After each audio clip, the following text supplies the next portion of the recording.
Financial planning क्यों जरूरी है। दोस्तों नमस्कार, मैं निर्मल यादव स्वागत करता हूं आपका एक बार फिर से नए कॉन्सेप्ट के साथ हाजिर हूं। हम सभी के मन में एक ख्याल आता है फाइनेंशियल प्लानिंग करना है नहीं करना है, तो मैं आपको बता दूं कि रिटायरमेंट के लिए फाइनेंशियल प्लानिंग बहुत ज़रूरी है। क्यों ज़रूरी है, कुछ पॉइंट में आपके साथ इसको डिस्कस करता हूं। सबसे इम्पोर्टेंट, बेहतर स्वास्थ्य देखभाल के कारण जीवन प्रत्याशा में वृद्धि, संयुक्त परिवार व्यवस्था का समाप्त होना, मुद्रास्फीति का बढ़ना, 25 साल की उम्र में सेवानिवृत्ति की योजना बनाना बहुत जल्दी लगता है। 30 से 35 हम परिवार को वर्तमान की सुविधाएं प्रदान करने में समय व्यतीत करते हैं। 40 से 45 में बच्चों का करियर बनाने में समय लगता है। हम 50 से 55 में सेवानिवृत्ति की योजना बना रहे होते हैं और 60 साल की उम्र में हमें लगता है कि हमने बहुत अधिक समय बिताया है और हमें जल्द से जल्द योजना बनानी चाहिए थी। दोस्तों, समय समाप्त होने से पहले उचित सेवानिवृत्ति योजना शुरू करें।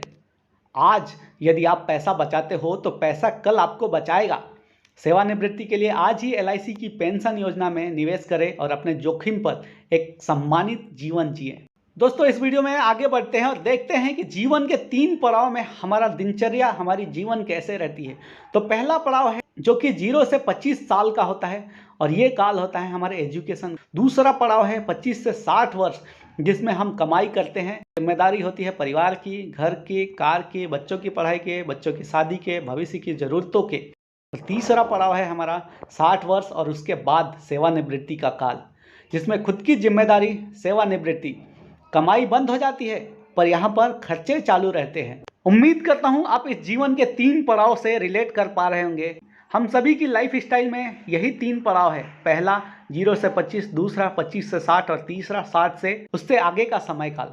मुझे कितने रुपए लगने वाले हैं, हर किसी के दिमाग में ये ख्याल आता है। तो मैं आपको बता दूं कि साल 2000 में 50 रुपया लगता था एक प्लेट खाने को। 2022 में वही एक प्लेट का खाना 200 रुपये का हो गया है।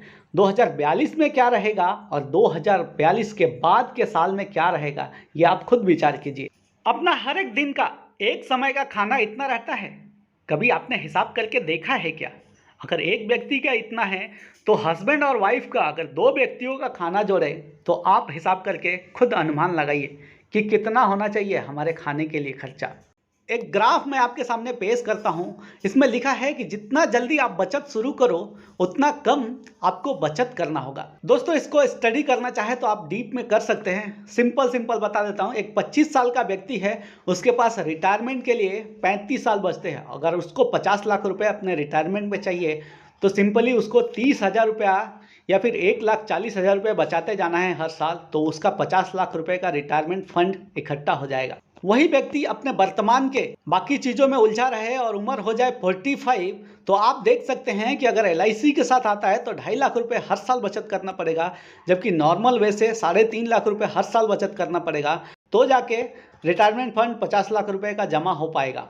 तो आज आपका जितना भी उम्र है, आप अपने उम्र के हिसाब से एक कैलकुलेशन लगा सकते हैं। दोस्तों, मैं पूरा डिटेल नहीं बता पाऊंगा क्योंकि वीडियो बहुत लंबा हो जाएगा। चलते हैं अगले स्लाइड पर और देखते हैं कि भारत में पेंशन पर ब्याज दर क्या है। 1990 में 12% था, 2000 में 10%, 2010 में 7.5% रह गया, 2020 में 5.8 है। वहीं 2040 में क्या रहेगा और 2050 में क्या रहेगा, अब आप खुद इस ग्राफ को देख के अनुमान लगा सकते हैं। कोई भी देश जब विकसित होता है तो वहाँ का ब्याज दर कम होता जाता है। तो ऐसे में आप ये अनुमान लगा सकते हैं कि भारत जैसे जैसे विकसित होगा वैसे वैसे बैंक के ब्याज दर क्या मिलेंगे। स्वयं विचार कीजिए।